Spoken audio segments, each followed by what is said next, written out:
I feel like everyone always scares you as you approach 30, like, oh my God, it's such a big deal, which it is. It is a big deal. Not trying to downplay that by any means. I think a lot of times when people start approaching 30, they start regretting things that they did in their 20s. No, God, please, no, no! And I want to change the narrative about that because you shouldn't live in regret. We are not living in regret here. We're moving forward gracefully, intentionally, and with lots of love.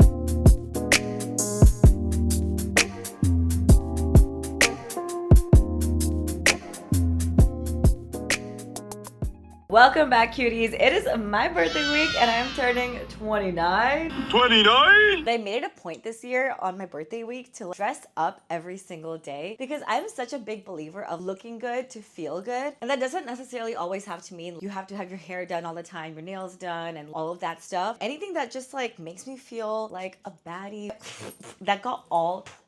How do beauty influencers like do that while looking so hot? As I was saying, yeah, I just wanted to feel good about myself this week. I feel like every year on my birthday, I do like a little life audit. I've just been like so mentally drained this year for some reason. Blah, blah, blah, blah, blah, blah, blah.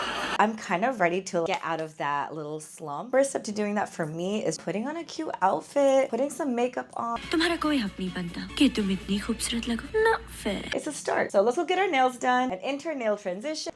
And we got the nails done. Look how gorgeous they came out. I wanted to do something a little bit more simple, but like elegant vibes. Got some like white French tips with gold lining. Shout out to Kakalicious for doing these. They were so thorough with it. About to make some dinner. Sir वो मेरी मछली का क्या हुआ? वो तो मैं खा गया. वो मैं मस्त तेल में फ्राई करके वो मैं खा गया. Everyone keeps asking me like, oh my God, how do you feel about turning 29? 29? And honestly, I feel like I was more stressed about turning 28 than I am 29 for some reason. 29? And maybe it's because like I don't care as much anymore. What I mean by that is like not caring less about yourself or your loved one, but more so I felt like I spent so much of my 20s having intense FOMO, caring so much about what other people thought of me, and it took away from so many amazing experiences that I was going through. And I really wish that was one thing that I could go back and tell younger me is just to stop worrying what other people are thinking, what plans are being made without you. Let everything just flow. And spending so much time waiting for other people to make plans or opportunities to come to you, and instead to just go for it, let your worth kind of speak for itself. Because I think I was really afraid when I was younger to put myself out there when it wasn't asked for, which is so ironic because I feel like with dancing and teaching dance classes, I give off the complete opposite persona. But then I think I struggled a lot outside of spaces that I felt comfortable and safe in to still be myself and take up the space. You know, I should. So I wish I could go back and tell myself to just kind of worry less about that because honestly, it's really not that deep at the end of the day. And ironically, I learned all of this through A, living alone, and then B, going through my second major, I guess, heartbreak. Those two things combined really teaches you a lot of life lessons. Sometimes things happen for a reason and it's better to just take the experience for what it was, learn from it, and move the F on. Also for dinner, I have quinoa. Quinoa? Oh my God. How do you pronounce that? Quinoa cooked in bone broth. I've got some ground beef with taco seasoning that I meal prep earlier. Some light sour cream, lettuce, cheese. So a little burrito bowl. All right, we're gonna pause right there because I cannot talk and eat at the same time. Come back to you guys in just a hot sec. Hello, it is my birthday. I am literally running so late and have to make a hair appointment. So trying to get ready as fast as I can here. Another thing that I'm kind of leaving behind this past year and break my own mindset around it is hustle culture. Hear me out. I'm kind of over this concept of doing things just to make it look like I'm doing stuff. I don't know if anybody else feels this way. There are so many times I feel like I just get pressured into thinking that, oh, I need to do things XYZ way in order to get the results that I desire. Doing things and filling up your time with stuff just to make it like sound and look like you're being productive. I also feel like people just glorify this feeling of being exhausted all the time. Don't get me wrong, that's something I also used to do. I just don't think that's something, and everyone has different ways of doing things, right? I don't think there's like one right or one wrong way to do it.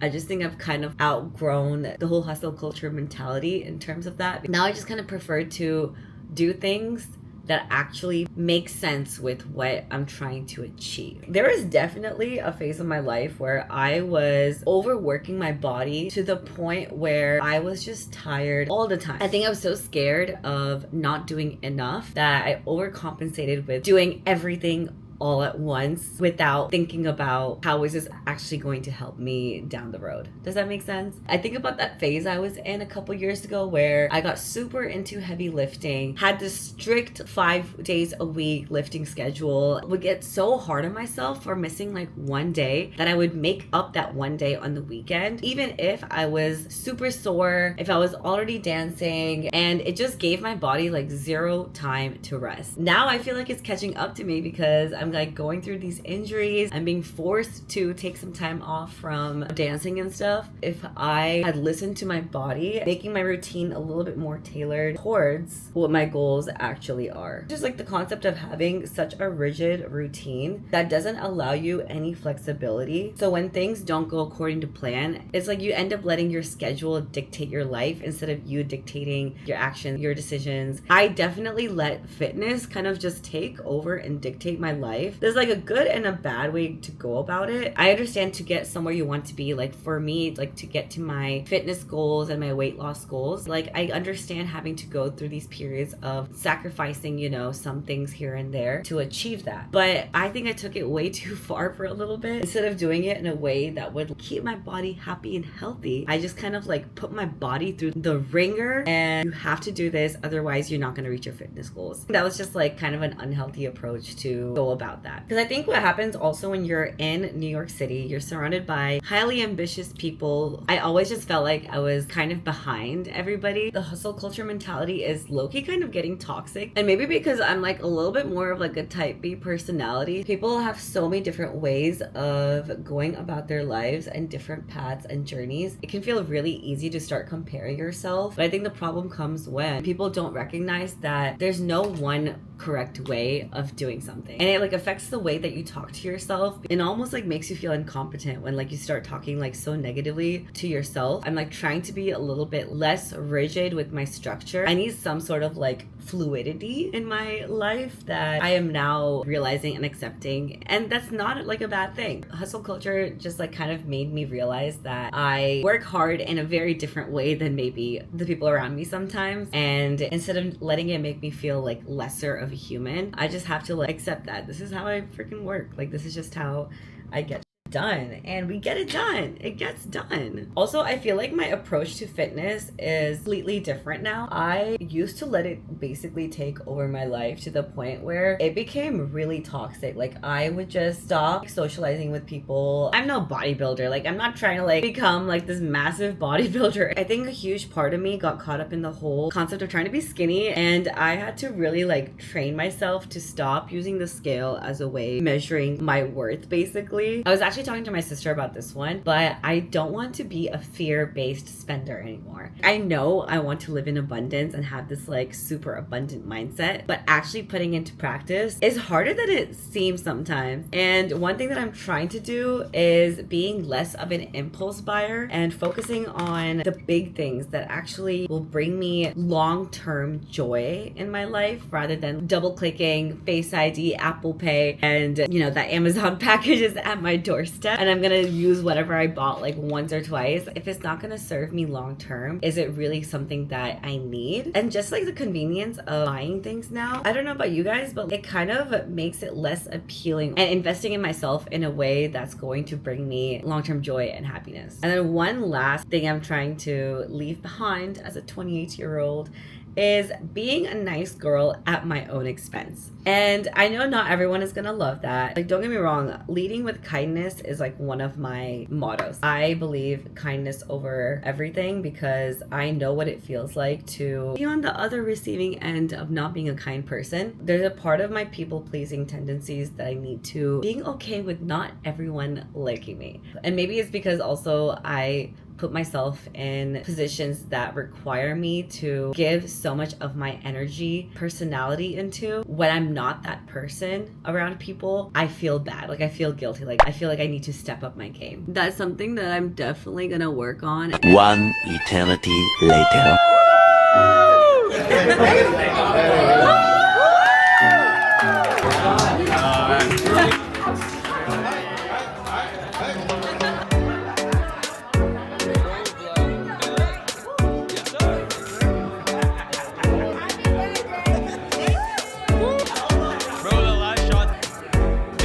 Let him meditate. Do you guys just grow mustaches? No, literally, what is this mustache behavior? What do you mean? Well, I like it. I'm mustache. Don't laugh. I like it. I like it. I like it. No, I like it. I like it.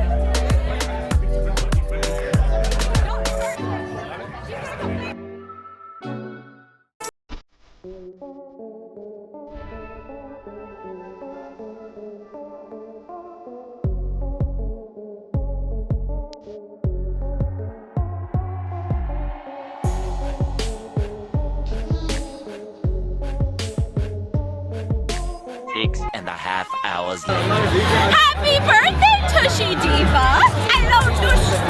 Party sharty, party sharty, sharty.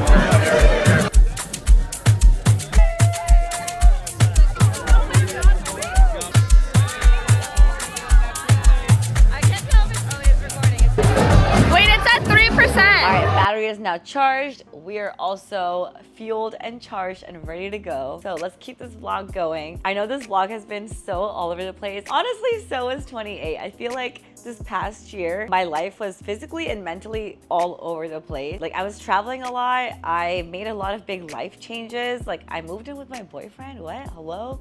That's crazy. And I have to live with a boy! That's also why around my birthday time, I like thinking about these kind of things. Life just happens so quickly that I sometimes forget to like sit and process things. I also traveled so much this past year. That was actually something that I really wanted to do. Like my family didn't travel outside of the country unless it was going to India. मेरे देश की धरती सोना उगले उगले हीरे मोती मेरे देश की धरती. And it's insane that I'm getting to do that now through dance. 2 birds with 1 stone. But also just like traveling for fun. Like this past summer was amazing. We spent almost a month in Portugal and Spain combined. One of our friends was, well, 2 of our friends were getting married. Really just like tried to get myself out of the comfort zone because it is so easy to just go through life doing the same routine, same thing every single day. And for me, it's like a new experience because I'm dating somebody who loves traveling. It's been really fun for me to view the world from his perspective. Like we spent a whole month in South Africa last year doing things that have never even made it to my bucket list. But here we are, bungee jumping, going on safaris,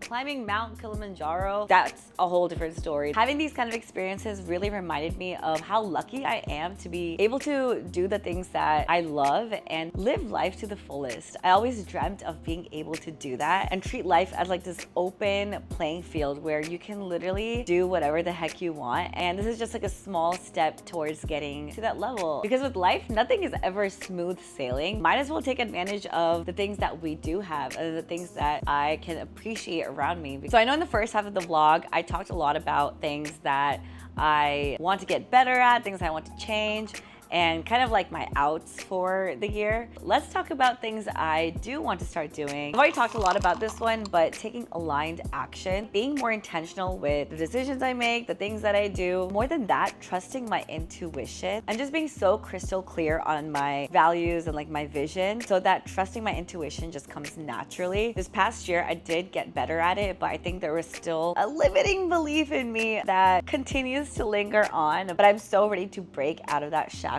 And kind of going along with that is being okay with being a beginner again or like starting over. I think that's also why I wanted to start doing this YouTube video thing because I always tell myself starting something new is so much harder than continuing something that you're good at. Because I think when I hit my plateau, especially like in the gym, I became a little discouraged why my process wasn't working. They always say if you don't bring change from within, how are you going to expect anything else around you to change? When you have a more growth oriented and learning mindset, I feel like you open up so much more potential, and who knows where it can go. This one is for my female friends. I've been hearing so much about cycle syncing. I want to actually take it seriously. I actually downloaded this app on my phone. It's called Stardust, and it's a period tracker, and you can enter all of your information into it, and it'll tell you where you are at in your cycle, when your next period should start, and it'll also give you your energy levels throughout the month and everything. So I'm gonna try using it a little bit more often just to like cycle sync, so I can see like when my energy levels are supposed to be higher versus lower, and how that can kind of play into like my productivity levels and my creative energy. Hopefully that'll make me feel a little bit less stressed also, because yo, I'm trying to keep my stress levels down. I'm already dealing with stress-induced alopecia. I don't need any more stress-induced anything. So we're gonna try this new cycle syncing thing to see if that can help. Because also I want to be doing a lot more with my content this year. Insert YouTube, Instagram, TikTok plug. More so creating content to connect with people. Like I've always been so vulnerable and expressive through dancing, and I've always like had this desire to explore other avenues like podcasts, YouTube videos. Because for me, if it doesn't make me feel something, I can't post it. With dance, I do that so much, but not everything can get across just through a choreography. So yeah, I'm excited to kind of see how that goes. I honestly think 28 was a very pivotal year for my life. Even though it was confusing, made me question myself so many times. I'm glad I've been able to have the time to just kind of understand what I want moving forward in life, things that I actually value versus things that I maybe don't care as much about. And I'm excited for 29. I think it's gonna be a good year. I think there's a lot of things that I want to get better at. There's a lot of things on that, you know, vision board that need to get accomplished. So, and I'm excited. I think I'm finally ready to like do things a little bit differently than I have been. Cheers to 29. Cheers to a great freaking birthday weekend. Great birthday month, honestly. We still have the birthday dance workshop next week too. Huge shout out to my family, my friends, my boyfriend, my online fam for making me feel special, so loved and appreciated. I'm gonna sound like a broken record because words will never be enough for how grateful I am for my people. Because at the end of the day, that's what matters, right? The people you're surrounded with, people who make you feel uplifted. And that is the energy I need for 29. On that note, let's have a great freaking year. I'll catch you guys in the next video. As per usual, if you stayed here until the end, thank you very much for watching this whole vid. And let me know if there's anything else you guys want me to talk about. Leave them in the comments. Love you guys, take care, and see you next time.